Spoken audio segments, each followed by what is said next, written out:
Apple Card is a perfect card for your holiday shopping. You can apply on your iPhone in minutes and start using it right away. You'll earn up to 3% daily cash back on every purchase, including products at Apple like a new iPhone 16 or Apple Watch Ultra. Start holiday shopping for your friends and family today with Apple Card.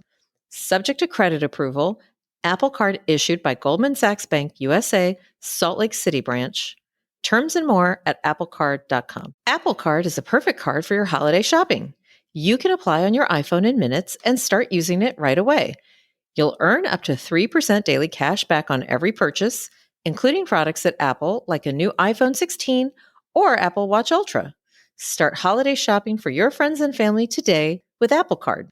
Subject to credit approval, Apple Card issued by Goldman Sachs Bank USA, Salt Lake City branch. Terms and more at applecard.com.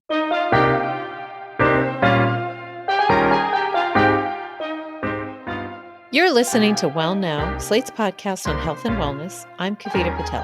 And I'm Maya Feller. For eons, humans have been trying to find a way to live longer. It's a quest that has inspired legends and myths across cultures and continues to fuel controversy in the health and wellness industry today.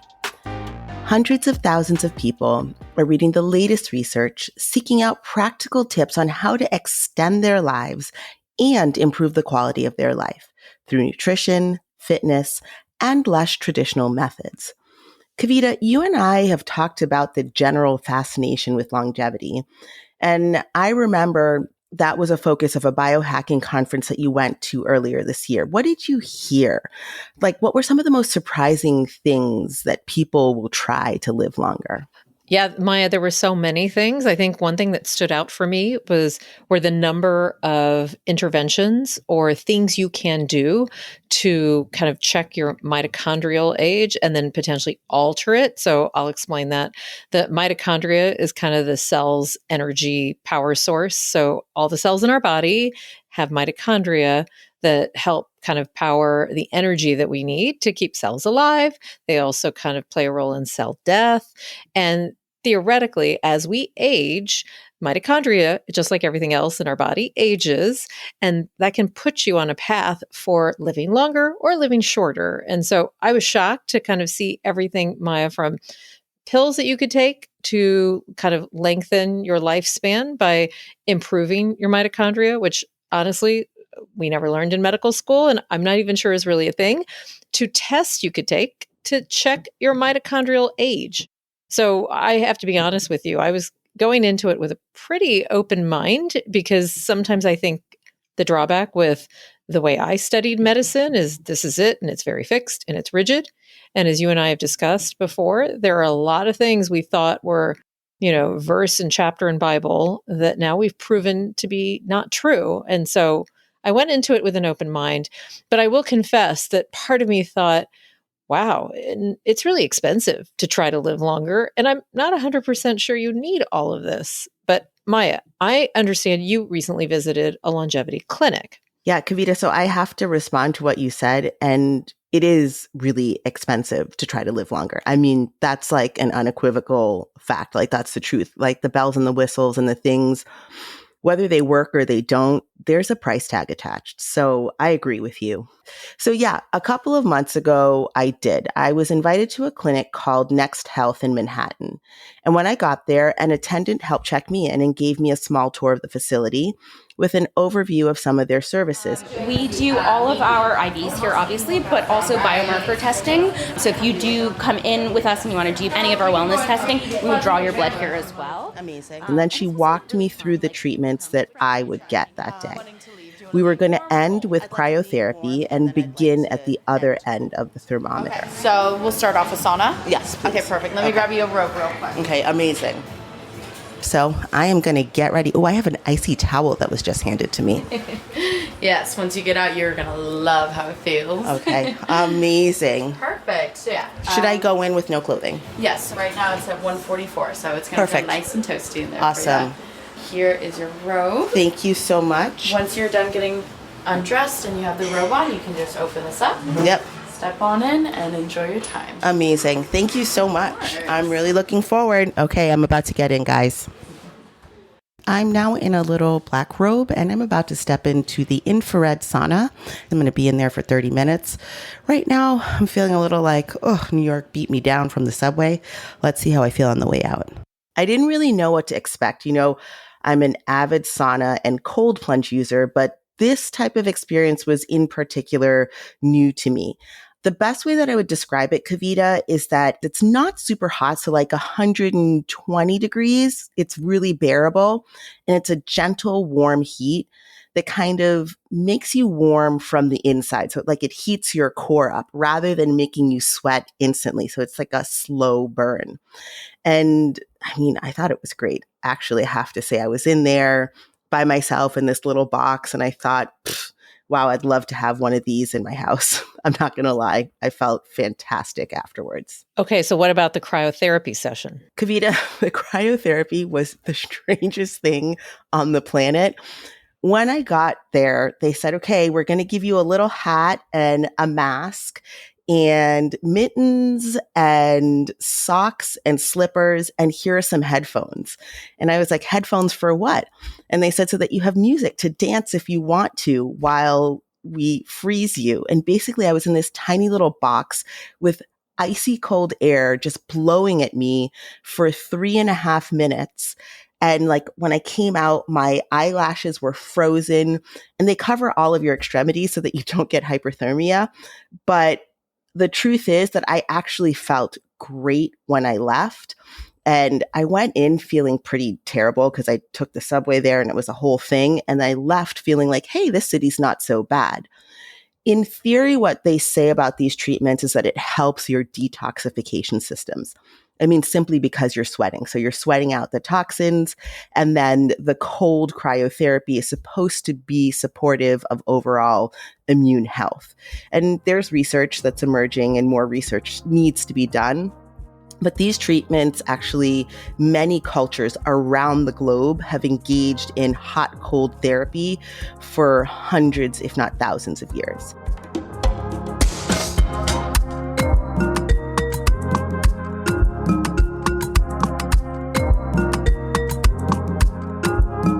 There's so much more to discuss here. So after the break, Kavita, let's bring in a guest who's one of the world's leading voices on longevity science and personalized healthcare. Stay tuned.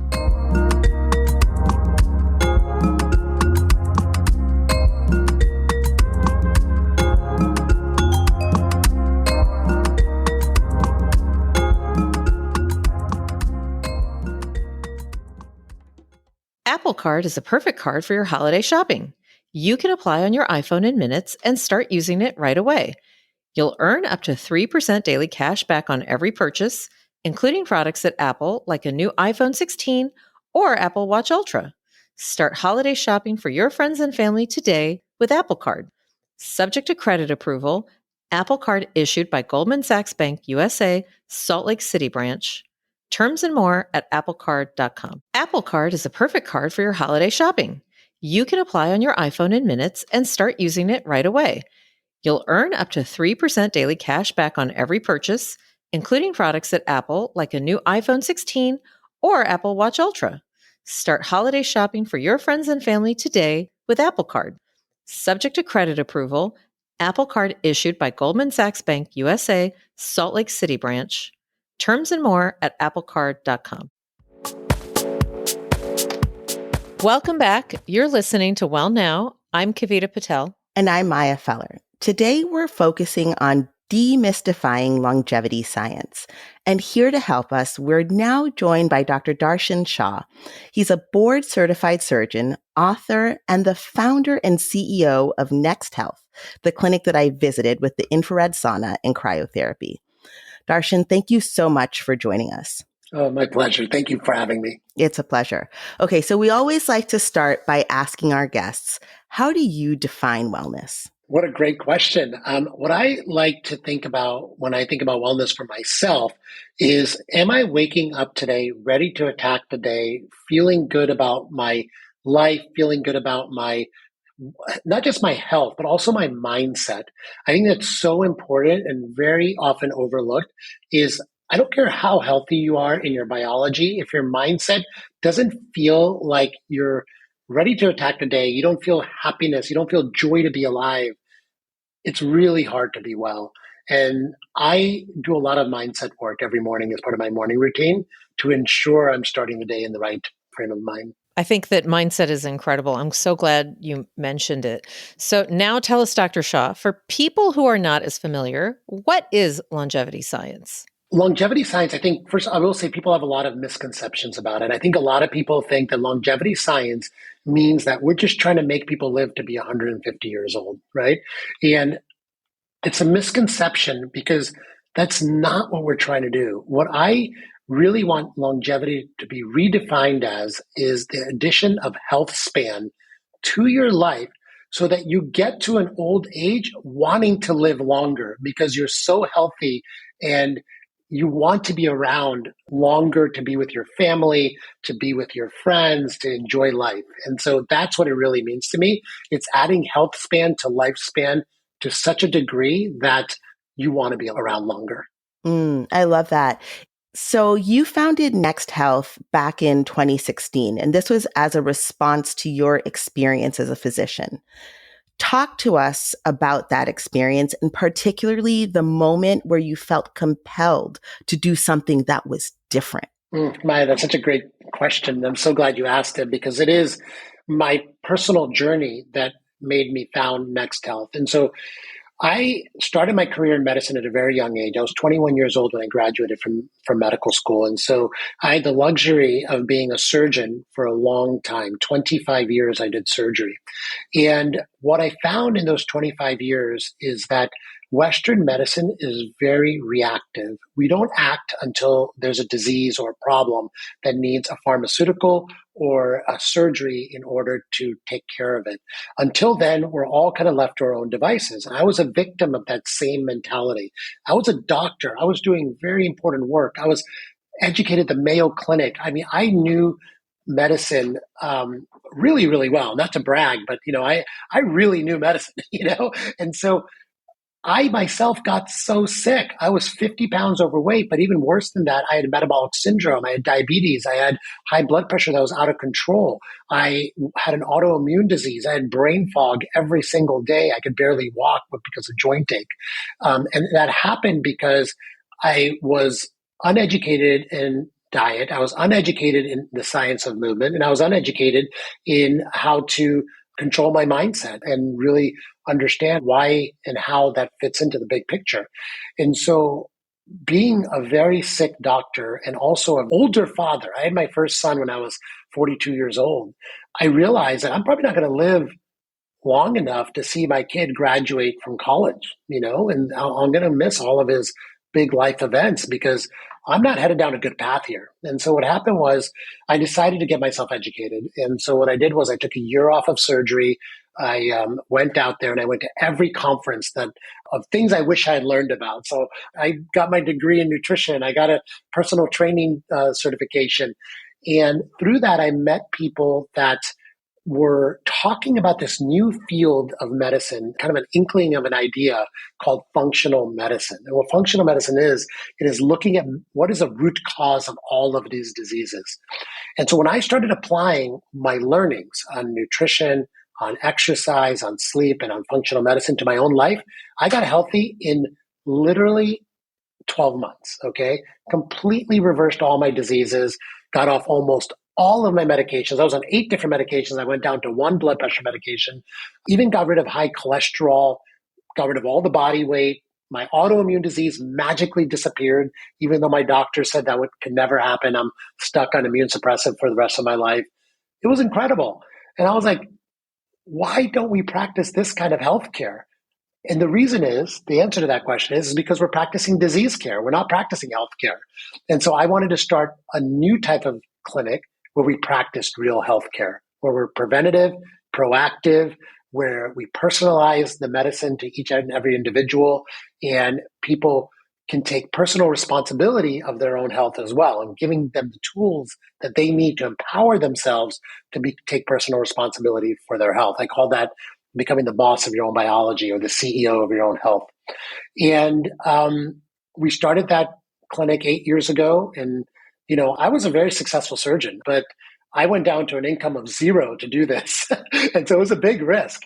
But thankfully, people were really wanting this kind of medicine. And so now we're growing and we're opening clinics all over the country. That must have been a non-trivial decision to kind of go to zero. But you just mentioned something that I think is incredibly important, Darshan. The kind of traditional healthcare model is more of a sickness model. And you just spoke, whether it's functional health or just in general, what we could learn from prioritizing preventive care. So how have you come to that view, especially as a surgeon?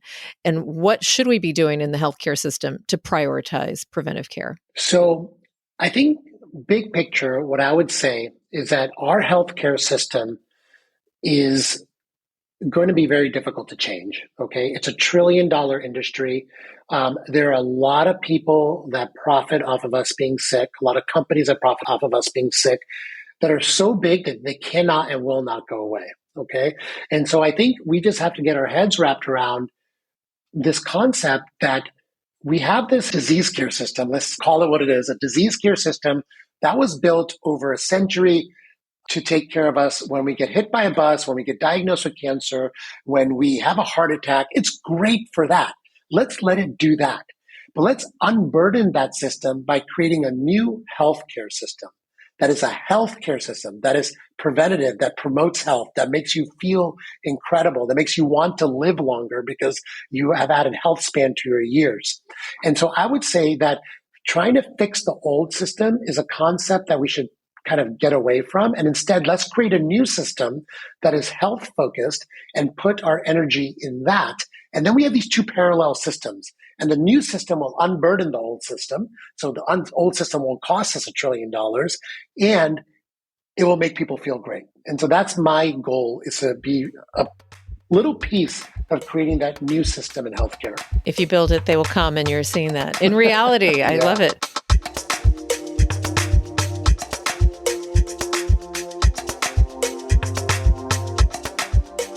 We're going to take a break here. When we come back, we'll hear more from Dr. Darshan Shah on being an active participant or a CEO of your own health. Stay tuned.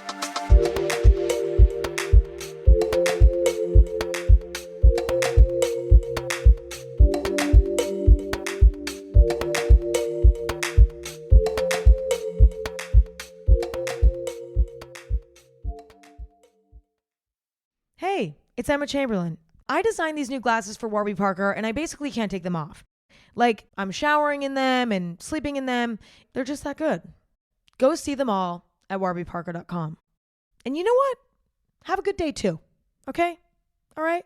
Bye. This episode is brought to you by Amazon Prime. There's nothing sweeter than baking cookies during the holidays. With Prime, I get all my ingredients delivered right to my door, fast and free, no last-minute store trips needed. And of course, I blast my favorite holiday playlist on Amazon Music. It's the ultimate soundtrack for creating unforgettable memories. From streaming to shopping, it's on Prime. Visit Amazon.com/Prime to get more out of whatever you're into. Hey, it's Austin James. Yes, I'm living with diabetes, but it doesn't have to define me. Thanks to the Freestyle Libre 3 Plus sensor, I get real-time glucose readings throughout the day. The Freestyle Libre 3 Plus sensor is small and easy to wear, giving me the freedom to focus on my life as a parent and a musician. Now this is progress. You can get a free sensor at freestylelibre.us.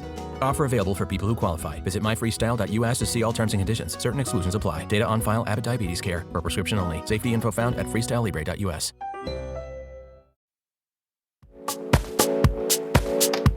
You're listening to Well Now from Slate. I'm Kavita Patel. And I'm Maya Feller. We're continuing our conversation with longevity expert, Dr. Darshan Shah.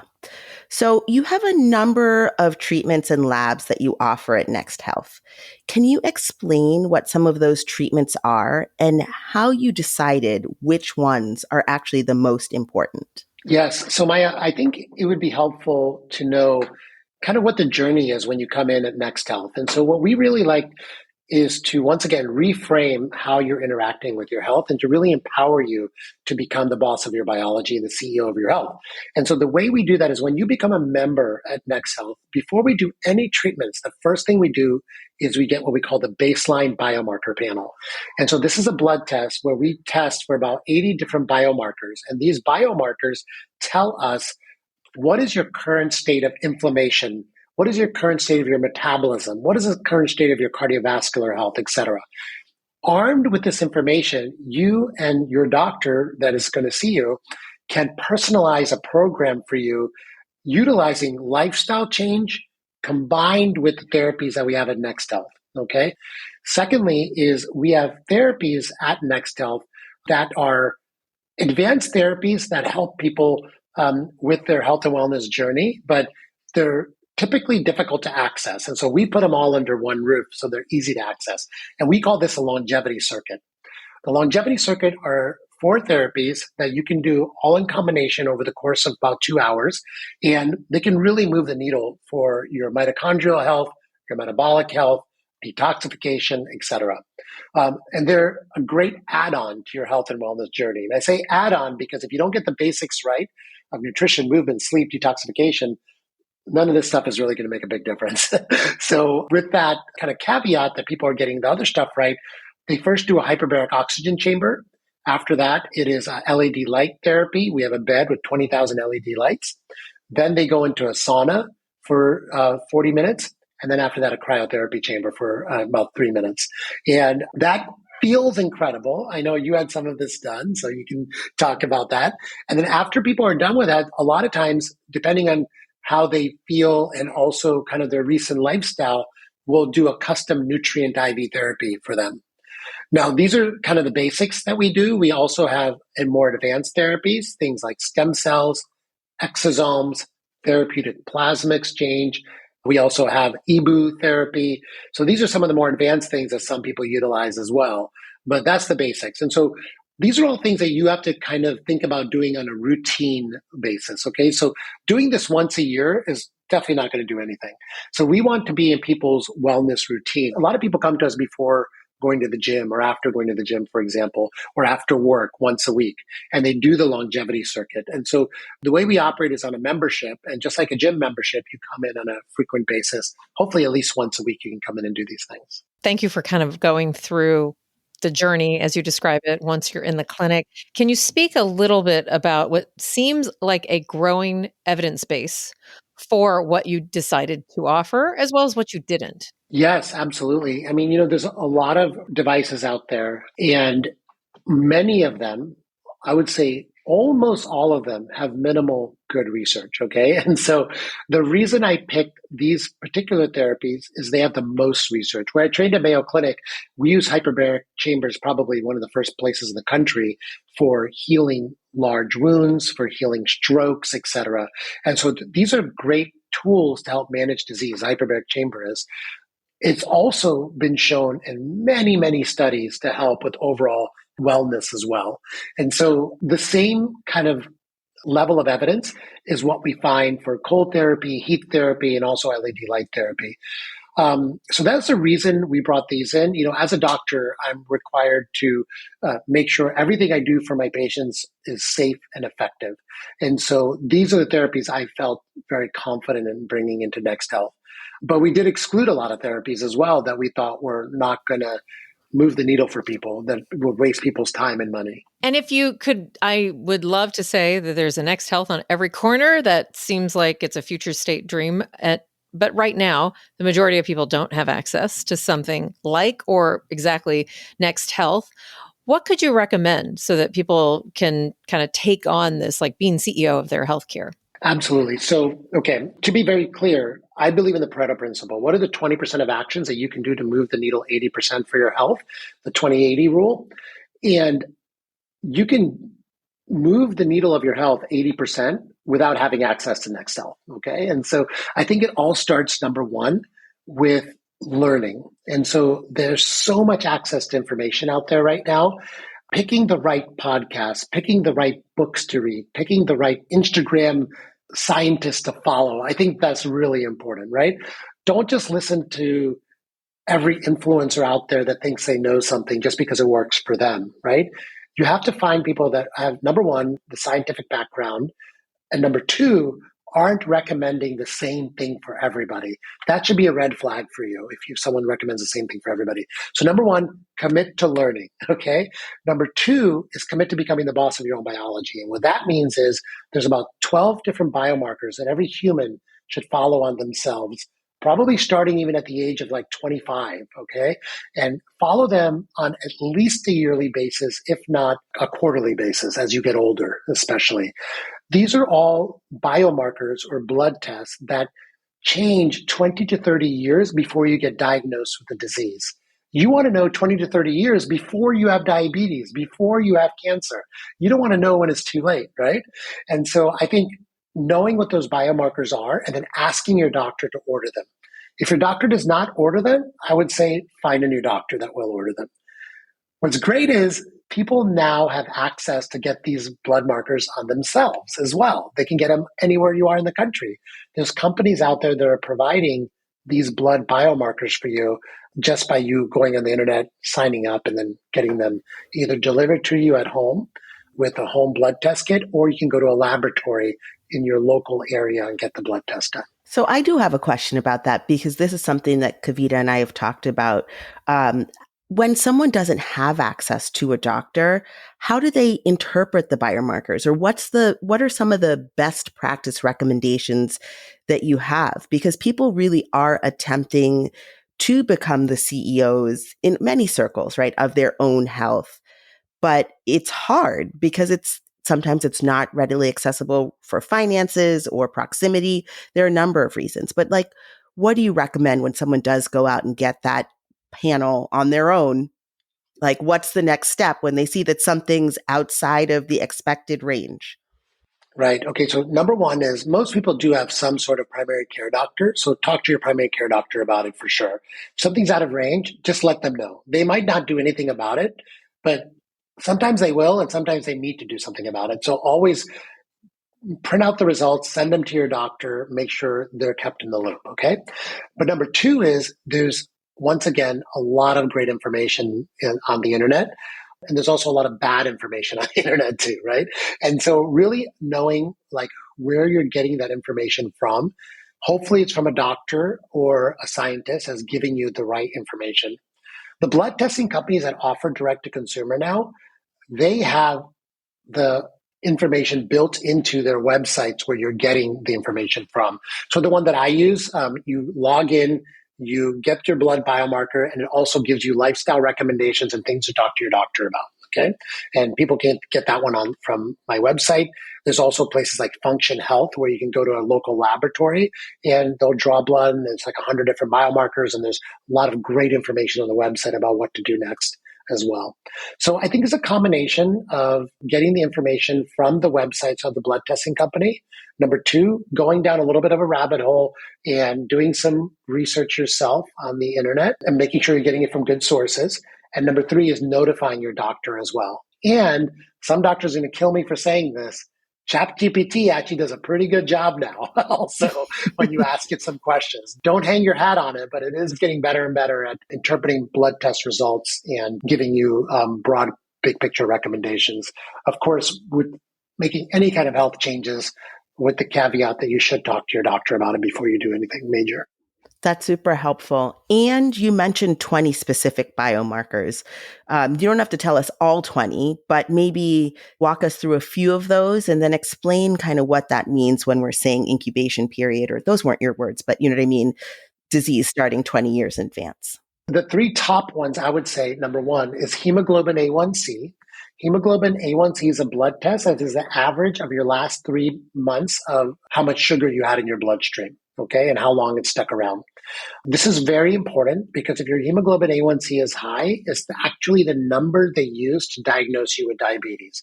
By high, I mean 6.5 or above, okay? Before it gets to 6.5, you'll start off somewhere when you're completely healthy around the number 5. It takes 20 years or even longer sometimes to go from 5 to 6.5, okay? 20 years of having too much sugar in your diet, okay? Or too many carbohydrates, too much sugar, etc., or just having poor diet in general, ultra-processed foods, etc. You want to optimize that number to around 5.2 or so, okay, or below. All right. That's one of them. Another one, the second one is HSCRP. HSCRP is a measure of inflammation in your body. You want this number as close to 0 as possible. Anything over 1, you have to start looking into why are you inflamed? Like what's going on? Most of the time, it's in your gut. Your gut is where 90% of your immune system lives. And that's where a lot of this immune activity inflammation is happening. So you got to look at your gut health, your oral health also. A lot of people, forget to go to the dentist twice a year, and they have poor oral health, which leads to a lot of inflammation. It's been shown in a lot of studies that poor oral health can cause an increased risk of Alzheimer's and heart attacks. So that number you want as close to 0 as possible. Every time it creeps over 1, start looking. Where's the inflammation happening? Third biomarker I would say is ApoB. ApoB is the new cholesterol biomarker. That is the best one, actually. So you don't have to worry about your LDL and HDLs and all that other stuff. ApoB tells you what is your overall level of bad, in air quotes, cholesterol in your body. If your ApoB is high, you should start putting lifestyle changes into effect to lower your ApoB. And if your ApoB stays high, you want to get evaluated, especially if you have a family history of heart disease and heart attacks, for cholesterol buildup in your blood vessels of your heart. And there's scans and things that you can do for that. So those are my top 3, I would say. And you want to optimize your ApoB to around 100 or less. If it's much over that, it's time to start putting dietary, exercise, sleep, lifestyle interventions into place. And some people, especially if you have cardiac disease on some of these scans, or if you're at risk, your doctor might even put you on some medication to lower it temporarily while you get your lifestyle in order. So there is plenty that people can do. And your tips for getting educated, finding trusted voices, really getting to know yourself, and getting out there, digging in and doing the work. I think we hear you. And I think it's quite hopeful and promising. I have a lot of hope. I think we're at a really great moment in society right now where there's kind of an upswell of people wanting to take control of their own health, and the people want to get educated. And I'm very hopeful that this is the moment that we turn around this trend of metabolic disease, heart attacks, obesity. It's going to happen at this moment in time, and I'm excited to be a part of that.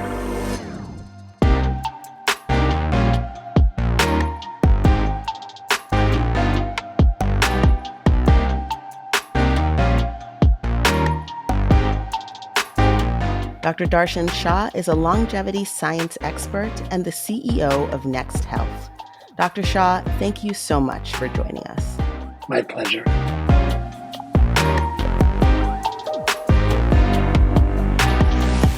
That's our show this week. Well Now is produced and edited by Vic Whitley-Berry. Ben Richmond is Slate's Senior Director of Podcast Operations, and Alicia Montgomery is Vice President of Audio. We have some sad news to close out this episode. Well Now will be stopping production at the end of this year, with our final episode coming out next Wednesday. In it, we'll invite Dr. Shah back to discuss the future of the health and wellness industry and reflect on how our conversations on this show changed our views on wellness as a whole. While we're disappointed this show's coming to an end, we're still committed to having conversations about how the health and wellness industry can best serve us all going forward. So we hope you join us next week for our final episode and give Well Now the send-off it deserves. Until then, I'm Kavita Patel. And I'm Maya Feller. Thanks for listening.